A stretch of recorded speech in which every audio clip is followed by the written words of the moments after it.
قال اللہ تبارک و تعالی فی القرآن المجید والفرقان الحمید فی شان حبیبہ ان اللہ وملائکتہ یصلون علی النبی یا ایہا الذین آمنوا صلوا علیہ وسلموا تسلیما اللہم صل علی سیدنا و مولانا محمد وعلی آل سیدنا و مولانا محمد و اصحاب سیدنا و مولانا محمد و ازواج سیدنا و مولانا محمد و اولاد سیدنا و مأوانا و ملجانا و حبیبنا و طبیبنا و حبیب قلوبنا و طبیب قلوبنا و کریمنا و شفیعنا محمد و بارک وسلم وصلی علیہ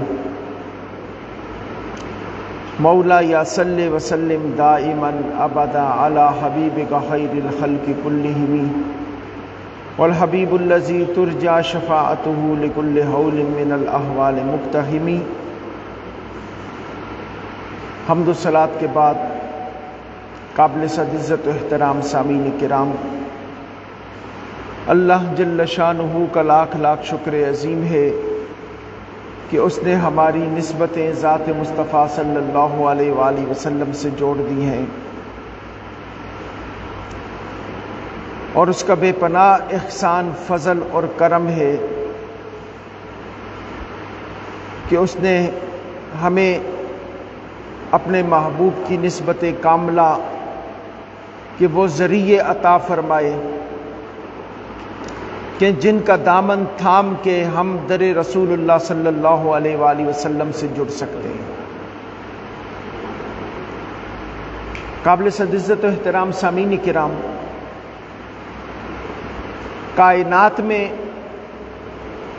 انبیاء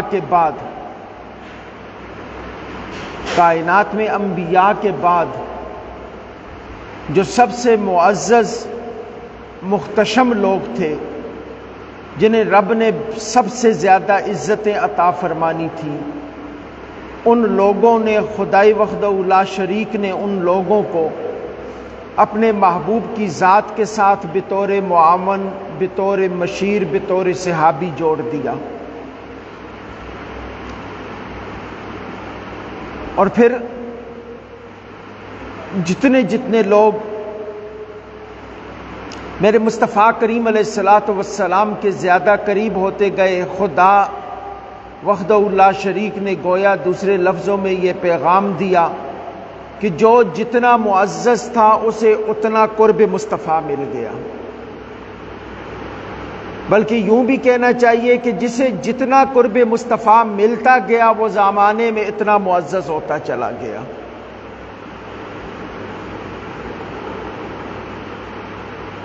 اور انہی ہستیوں میں سے ایک ہستی سیدنا عمر فاروق رضی اللہ تعالیٰ عنہ کی ذات ہے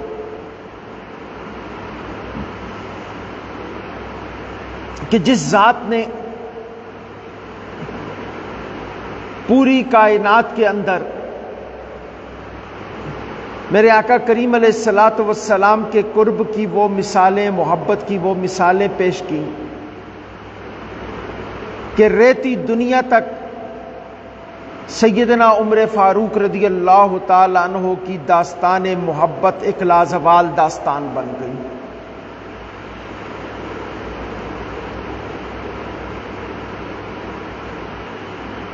سیدنا عمر فاروق رضی اللہ تعالی عنہ یکم محرم الحرام کو آپ کا یوم شہادت ہے۔ اسی حوالے سے آج کا جمعہ آپ کی شان اقدس کے اندر کچھ ملفوظات پیش کرنے کے لیے اس کا اہتمام کر رہا ہوں، تاکہ جہاں پہ ہم محرم الحرام کے اندر میرے آقا کریم علیہ الصلاۃ والسلام کی آل کے تذکرے کرتے ہیں، وہیں پر میرے آقا کریم علیہ الصلاۃ والسلام کے اصحاب کے تذکرے بھی ہو جائیں، وہیں پر میرے آقا کریم علیہ الصلاۃ والسلام کے یاروں کے تذکرے بھی ہو جائیں، چونکہ ہم آل سنت والجماعت اس اعتدال کی راہ پہ چلتے ہیں، اس معتدل مزاج سے چلتے ہیں، اس اعتدال کی راہ کو اپناتے ہیں تاکہ ہمارا ہاتھ نہ دامن آل بیت سے چھوٹے نہ دامن صحابہ سے چھوٹے۔ ہم صحابہ کے بھی غلام ہیں، ہم رسول اللہ کے آل کے بھی غلام ہیں۔ ہماری حیثیت نہیں ہے کہ ہم صحابہ اور آل بیت میں تفریق کر سکیں، ہماری اوقات نہیں ہے کہ ہم ان دونوں کا موازنہ کر سکیں، ہماری اوقات نہیں ہے کہ ہم ان دونوں پہ گفتگو کر سکیں۔ ہماری اوقات یہ ہے کہ ہم غلام ہیں صحابہ کے بھی، ہم غلام ہیں آل بیت کے بھی۔ ہماری حیثیت یہ ہے کہ ہم عمر فاروق رضی اللہ تعالیٰ عنہ کے در کے بھی غلام ہیں، ہم امام علی مقام امام حسین کے در کے بھی غلام ہیں۔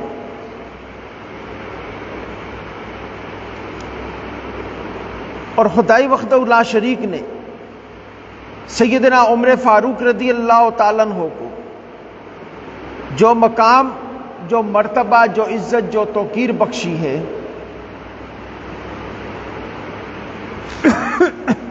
وہ صرف آپ ہی کا خاصہ تھی۔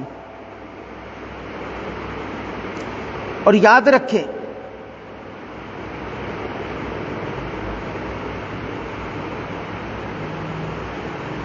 سیدنا عمر فاروق رضی اللہ تعالیٰ عنہ کی زندگی کا اتنے مختصر وقت کے اندر احاطہ ممکن نہیں ہے۔ میں صرف ایک چیز پہ گفتگو کروں گا، اگر کچھ وقت میسر آ گیا تو پھر اگلا موضوع بھی چھیڑ دیں گے۔ سیدنا عمر فاروق رضی اللہ تعالیٰ عنہ وہ حکمران تھے، وہ خلیفہ تھے کہ جنہوں نے مسجد نبوی کے ممبر پہ بیٹھ کے 22 لاکھ مربع میل پہ حکمرانی کی ہے۔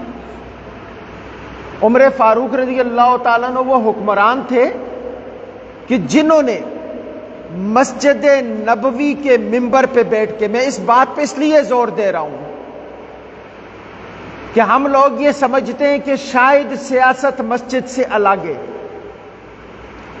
ہم لوگ یہ سمجھتے ہیں کہ شاید سیاست اور مسجد کا تعلق کوئی نہیں ہے، ہم لوگ یہ سمجھتے ہیں کہ شاید نظام حکومت کا اور مسجد کا آپس میں واسطہ کوئی نہیں ہے۔ تو میں بتانا یہ چاہ رہا ہوں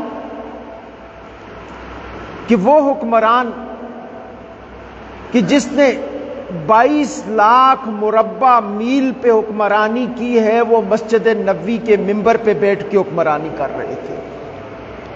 وہ فیصلے بھی مسجد نبوی کے ممبر پہ بیٹھ کے کرتے، وہ حکم بھی مسجد نبوی کے ممبر پہ بیٹھ کے دیتے، وہ عدل بھی مسجد نبوی کے ممبر پہ بیٹھ کے قائم کرتے، وہ انصاف بھی مسجد نبوی کے ممبر پہ بیٹھ کے قائم کرتے۔ گویا کہ عمر فاروق رضی اللہ تعالیٰ عنہ نے پوری کائنات کو یہ پیغام دے دیا، یہ پیغام دے دیا کہ جس دن سیاست مسجد سے الگ ہو گئی، سیاست عبادت نہیں رہے گی، سیاست جو ہے وہ دنیا کی ملوکیت میں ڈھل جائے گی۔ سیدنا عمر فاروق رضی اللہ تعالیٰ نے یہ بیان دیا ہے کہ لوگوں اگر سیاست بچانی ہے، لوگوں اگر سیاست بچانی ہے اور ریاست بچانی ہے، یہ دونوں چیزیں اگر بچانی ہے تو ان دونوں کا تعلق مسجد نبوی کے ممبر سے شروع ہوا تھا اور اس کا تعلق مسجد کے ممبر سے جڑا رہنا چاہیے۔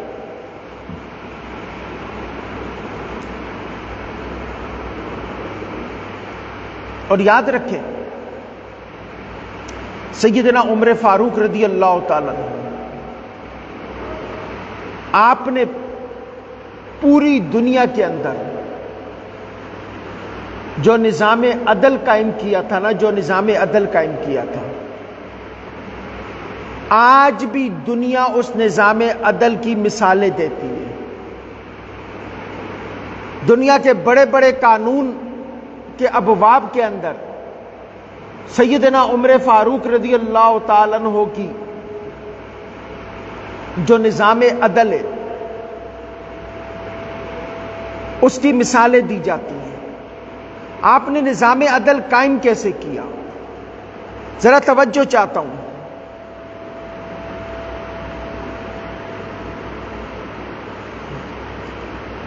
چونکہ نظام عدل قائم کرنے کے لیے کچھ اصول تھے جو سیدنا عمر فاروق رضی اللہ تعالیٰ عنہ نے وضع کیے تھے۔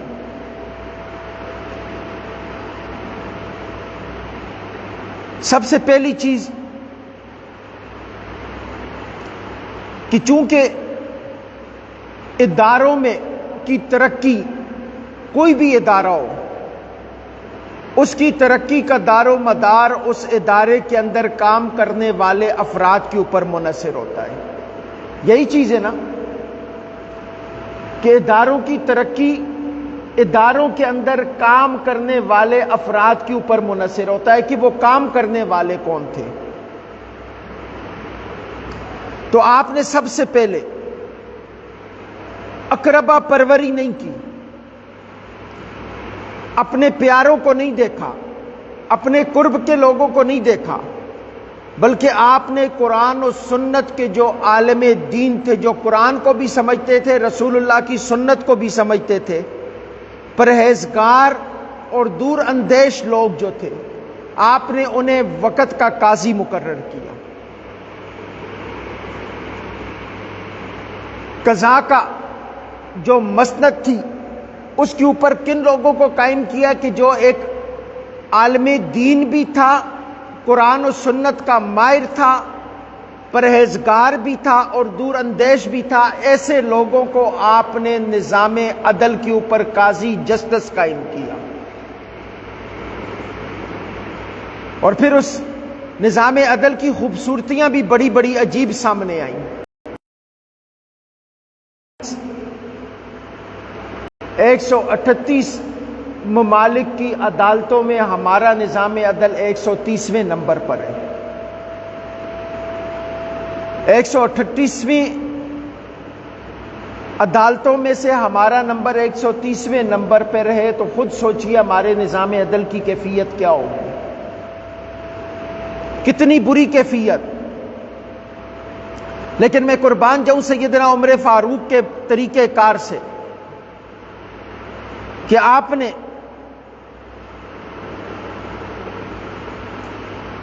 جو فیصلے تھے، جو طریقہ کار تھا، اس کے لیے عالم دین قرآن اور سنت کے ماہر لوگوں کو جو ہے وہ نظام عدل پہ لگایا، اور یہی سب سے بڑی اسلام کا تزین، حسن اور خوبصورتی تھا۔ اور دوسرا پھر آپ نے یہ کیا کہ عملی طور پر قرآن و سنت کا نظام نافذ کیا، عملی طور پر قرآن اور سنت کا نظام نافذ کیا، اور قاضیوں کو سختی سے پابند کیا۔ وقت کے جو قاضی تھے، جو قضاء کے مسند پہ فائز تھے، انہیں سختی سے پابند کیا کہ فیصلہ کرتے ہوئے سب سے پہلے آپ نے قرآن کو دیکھنا ہے، اس کے بعد سنت رسول اللہ صلی اللہ علیہ وآلہ وسلم کو، اس کے بعد اجماع امت کو۔ اگر ان تینوں میں فیصلہ نہ ملے تو آپ نے فرمایا اس کے بعد آپ نے شرعی تقاضوں کے مطابق اپنی رائے اختیار کرنی ہے۔ اب ذرا دیکھیے، سوچئے، سمجھیے، سیدنا عمر فاروق رضی اللہ تعالیٰ عنہ نے جو چیز پیش کی کہ سب سے پہلے کہا کہ قرآن سے دیکھنا ہے کہ قرآن اس فیصلے کے متعلق کیا کہتا ہے۔ فرمایا قرآن سے سمجھ نہ آئے تو پھر سنت مصطفیٰ سے دیکھنا ہے، سنت مصطفیٰ سے سمجھ نہ آئے تو فرمایا پھر اجماع امت سے دیکھنا ہے، اجماع امت سے سمجھ نہ آئے تو پھر اپنے عقل اور فہم کے مطابق آپ نے فیصلہ کرنا ہے۔ یہ نظام عدل کے بنیادی اصول تھے جو سیدنا عمر فاروق نے امت کو عطا کیے۔ آج ہمارے نمبر گیم اس وجہ سے بھی خراب ہے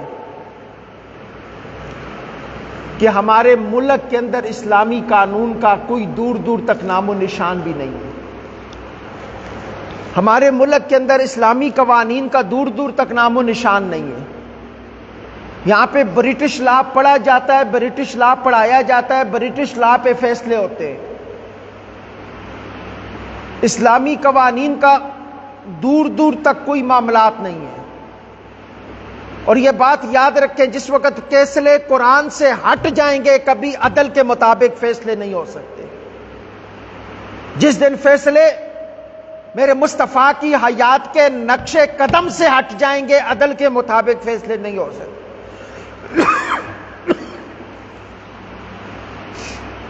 اور جس دن فیصلے اجماع امت سے ہٹ جائیں گے، قاضی اپنے مرضی کے فیصلے دینا شروع ہو جائے گا، قرآن و سنت سے متصادم فیصلے دینا شروع ہو جائے گا۔ آج دیکھیں ہمارے ملک کی کیفیت کیا ہے۔ پوری دنیا کے اندر جو سب سے زیادہ شرح سود ہے نا، سود کی شرح ہے، وہ ہمارے ملک کے اندر ہے۔ یہ بات ہمارے لیے بڑی پریشان کن ہے دوستو۔ ہم کہہ تو بڑی آسانی سے دیتے ہیں، مولا عمر جیسے حکمران پیدا کر، پہلے عمر جیسی رعایا بھی تو خدا عطا کرے۔ شرح سود ہمارا 15% ہے۔ امریکہ کے اندر 0.87% ہے۔ اسی طرح دوسرے ممالک کے اندر شرح سود کی کیفیت جو ہے وہ بہت کم ہے، لیکن ہمارے ملک کے اندر 15% شرح سود ہے۔ اور اگر سودی نظام کے خلاف بات ہو، جو بینک سود ختم کرنے کی بات کریں، تو ہوتا کیا ہے؟ سودی نظام سہارا کس کا لیتا ہے؟ ہمارے عدالتی نظام کا سہارا لیتا ہے کہ ہم سود کے لیے عدالتوں کا رخ کرتے ہیں، سود کے لیے عدالتوں میں جاتے ہیں کہ عدالتیں ہمارا سود بحال کریں، عدالتیں ہمارے سود کو بحال کریں۔ جب نظام حکومت کے اندر اس قدر غلطیاں، کوتاہیاں آ جائیں گی تو پھر عمر جیسا لا کبھی پاکستان میں نافذ نہیں ہو سکتا ہے۔ اور سیدنا عمر فاروق رضی اللہ تعالیٰ عنہ نے سب سے بڑا جسٹس سسٹم کے اندر یہ تبدیلی پیدا کی کہ آپ نے ہر شہر کے اندر ایک قاضی مقرر کیا۔ سیدنا عمر فاروق رضی اللہ تعالیٰ عنہ نے کوئی بھی ضلع، کوئی علاقہ ایسا نہیں تھا کہ جس شہر کے اندر سیدنا عمر فاروق نے قاضی مقرر نہ کیا۔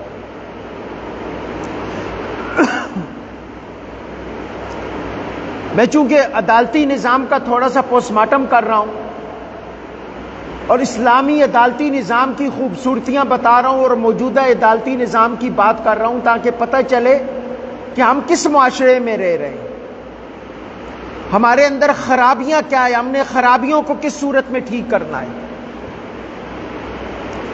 سیدنا عمر فاروق رضی اللہ تعالیٰ عنہ نے ہر شہر کے اندر عدالت قائم کی، عدالتی نظام کو رائج کیا، ہر شہر کے اندر ایک قاضی مقرر کیا، اور جو قاضی 24 گھنٹے عوام کے فیصلوں کے لیے موجود ہوتا تھا۔ یہ نہیں ہے کہ صبح 7 سے لے کے شام 6 بجے تک عدالت کا ٹائم ہے جی، اس کے بعد جج صاحب نہیں ملیں گے، اس کے بعد صرف عدالتیں اگر رات 11 بجے کھلیں گی تو طاقتور حکمرانوں کے لیے کھلیں گی، غریب کے لیے رات کی عدالت کبھی 11 بجے نہیں کھلے گی۔ یہ نہیں ہوگا کہ اسمبلی کا کیس ہے تو رات 12 بجے بھی عدالت کھل جائے، تو 14 شہید مظلوموں کا کیس ہو تو سالہ سال وہ چلتا رہے۔ یہ نہیں ہے کہ جناب عدالتی نظام کی کیفیت یہ ہو کہ وزیر اعلیٰ کی بات ہو تو رات 1 بجے، رات 11 بجے، 12 بجے بھی جناب درخواست موصول ہو جائے کہ جی جج نے آپ کی درخواست موصول کر لی ہے۔ اور معصوم شہیدوں کی بات ہو تو عدالت کی آنکھ پہ سالوں پٹی بدی رہے۔ یہ جسٹس سسٹم سیدنا عمر فاروق نے ریجیکٹ کیا تھا۔ سیدنا عمر فاروق رضی اللہ تعالیٰ عنہ نے ہر شہر کے اندر ایک قاضی مقرر کیا، اور اس قاضی کو سیدنا عمر فاروق نے پابند کیا کہ اگر رات کو بھی کوئی سوالی آئے تو اس کے مسئلے کو تم نے حل کرنا ہے۔ 24 گھنٹے عمر فاروق کے دور میں عدالتیں کھلی رہتی تھی، 24 گھنٹے عدالتیں کھلی رہتی تھی سیدنا عمر فاروق رضی اللہ تعالیٰ عنہ کے دور میں۔ یہ نہیں کہ 3 مہینے جج صاحب چھٹیوں پر ہیں جی بیرون ملک، لوگ وہاں پہ ہزاروں کروڑوں کی تعداد میں کیس پینڈنگ پڑے ہیں، پتہ چلتا ہے جی 1 جون سے لے کے 3 مہینے تک جج صاحب بیرون ملک چھٹیاں گزارنے گئے ہوئے ہیں۔ جب یہ نظام عدل ہوگا نا، یہ نظام عدل 3 مہینے جج چھٹیوں پر ہوگا تو پھر انصاف کی توقع رکھنا ناممکن ہے۔ ہم ایک اسلامی ریاست میں رہ رہے ہیں، سیدنا عمر فاروق رضی اللہ تعالیٰ عنہ نے جو اسلامی نظام وضع کیا ہے نا، اس نظام کی خوبصورتی یہ ہے کہ قاضی ہر شہر کے اندر 24 گھنٹے رعایا کے لیے موجود ہوتا تھا۔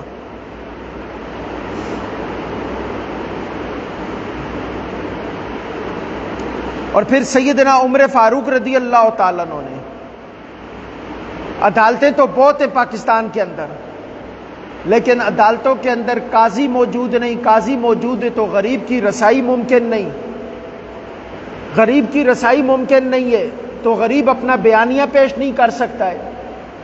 اب وکیلوں کی فیس کون بھرے؟ اسلام کے اندر تو وکیل کا تصور اس طرح نہیں ہے کہ قاضی کے عدالت میں پیش ہونے کے لیے مدعی اور مدعی علیہ جو ہوتے تھے وہ روبرو پیش ہو کے اپنا مقدمہ پیش کرتے تھے، اور قاضی اپنی عقل اور سوچ کے ساتھ اس کے اوپر فیصلہ کیا کرتا تھا۔ اور یہ جو موجودہ نظام عدل ہے، وکیلوں کی فیسیں، جھوٹ کا سہارا، مسائل کو دبانا، گواہوں کو ختم کرنا، ثبوتوں کو مٹانا، کہتے ہیں جی یہ عدالت کا حسن ہے۔ یہ عدالت کا حسن نہیں ہے، خدا کی قسم یہ عدالت کے چہرے پہ بدنما داغ ہے۔ عدالت تو وہ ہوتی تھی جو عمر فاروق نے مسجد نبوی کے منبر پہ بیٹھ کے پوری ملت اسلامیہ کو پیش کی۔ عدالت تو وہ تھی جس کا نظام سیدنا عمر فاروق رضی اللہ تعالیٰ عنہ نے پیش کیا کہ ہر شہر کے اندر قاضی، اور ہر قاضی کو حکم تھا کہ فیصلہ قرآن و سنت کے مطابق کرنا، اور سب سے بڑھ کے کہ ہر شہری کو یہ حق حاصل تھا کہ وہ اگر رات کے 2 بجے بھی انصاف کی تلاش کے اندر جسٹس کی عدالت میں پہنچتا ہے تو قاضی وقت اپنا دروازہ کھول کے مظلوم کی داد رسی کرتا ہے۔ قاضی وقت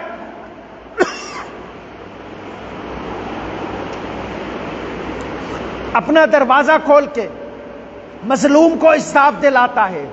یہ نظام عدل جس وقت تک قائم رہا تو پھر نہر فرات کے کنارے پر شیر بھی ایک گھاٹ سے پانی پیا کرتا تھا، بکری بھی اسی جگہ سے پانی پیا کرتی تھی،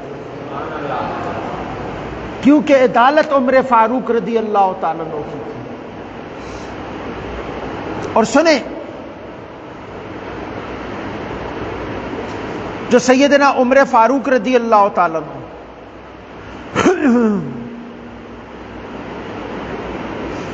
سیدنا عمر فاروق رضی اللہ تعالیٰ عنہ اپنے جسٹس کو، اپنے ججز کو، اپنے قضاء کو، اپنے قاضیوں کو یہ آرڈر دے کے رکھا تھا کہ عدالت کے اندر جس وقت 2 فریق جمع ہونا، یہ شرعی فرمان تھے جو عمر فاروق نے اپنے قضاء کو، اپنے قاضیوں کو جاری کیے ہوئے تھے۔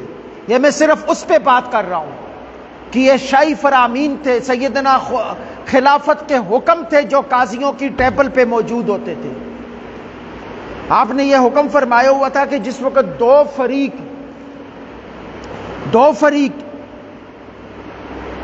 جس وقت قاضی کی بارگاہ کے اندر اکٹھے حاضر ہوں، فرمایا امیر اور غریب کو نہیں دیکھا جائے گا، دونوں کے ساتھ ایک جیسا سلوک کیا جائے گا۔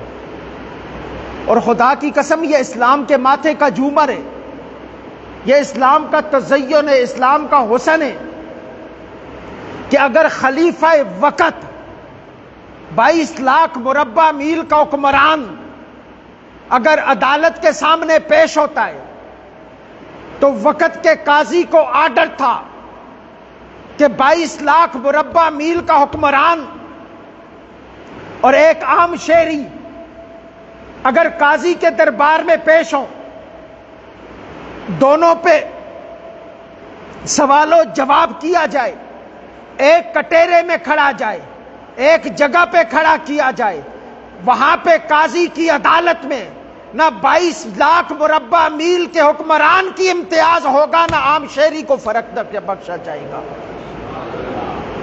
اور خود سیدنا عمر فاروق رضی اللہ تعالیٰ عنہ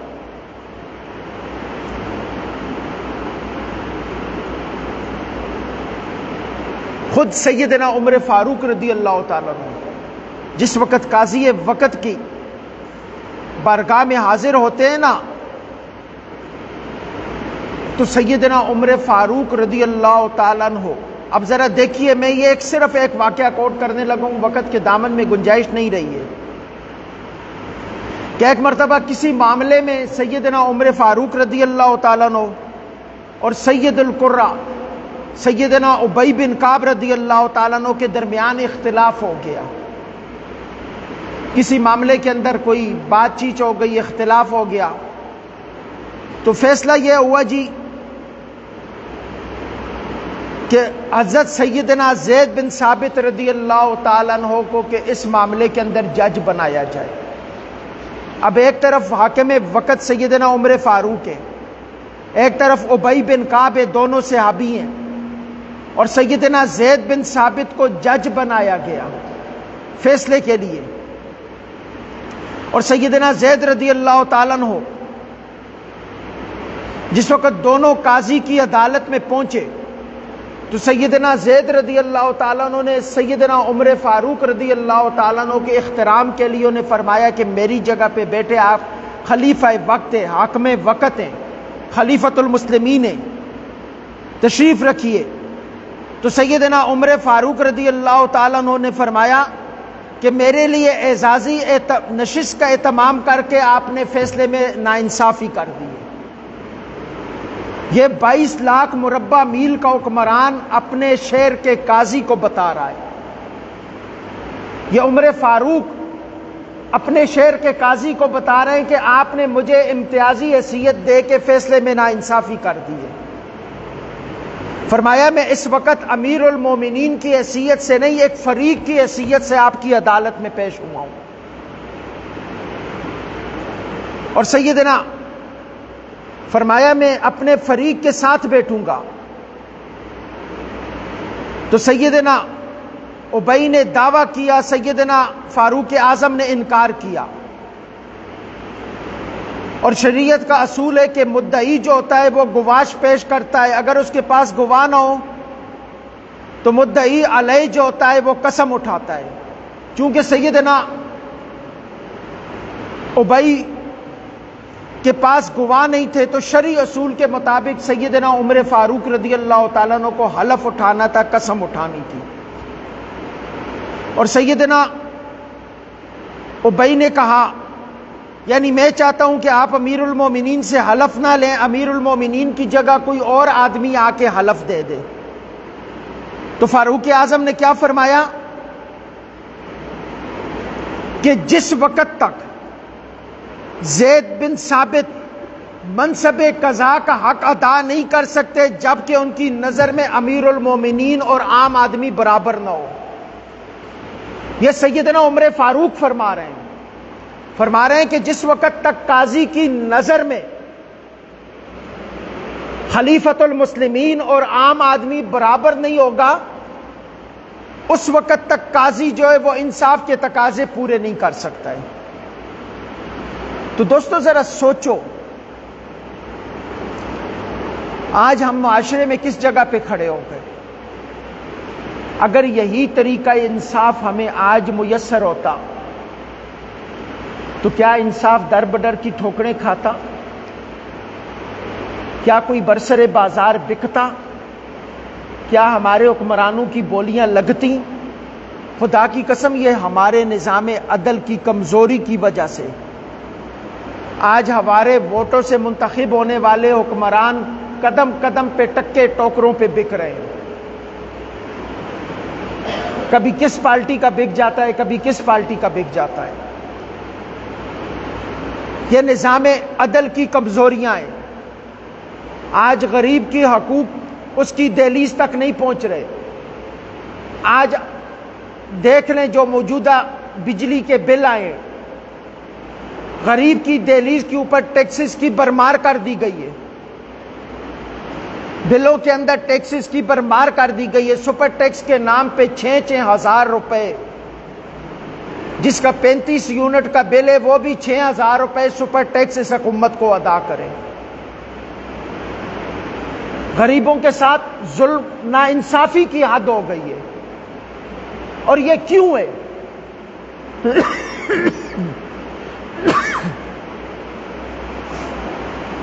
وجہ یہ کہ یہ ہمارے نظام عدل کی کمزوری ہے. اگر قاضی وقت کے پاس حاکم وقت اور غریب مزدور ایک کٹیرے میں کھڑے ہوتے نا تو کبھی حاکم وقت کو یہ جرت نہ ہوتی کہ وہ غریب پہ اتنے زیادہ ظلم و ستم ڈھائے. آج خدا کی قسم ہماری کیفیات بڑی عجیب ہو گئی ہیں. ہمارے حالات بڑے عجیب ہو گئے، ہمارے معاملات بڑے عجیب ہو گئے. ظلم پہ ظلم اس قوم پہ ڈھایا جا رہا ہے، ظلم پہ ظلم اس قوم پہ ڈھایا جا رہا ہے. ہر طرح کے ظلم ٹیکسز کی صورت میں، لوڈ شیڈنگ کی صورت میں، حتیٰ کہ حکمرانوں کی عیاشیوں کے جو نتائج ہے وہ غریب عوام بھگت رہی ہے. لیکن کوئی پوچھنے والا کیوں نہیں؟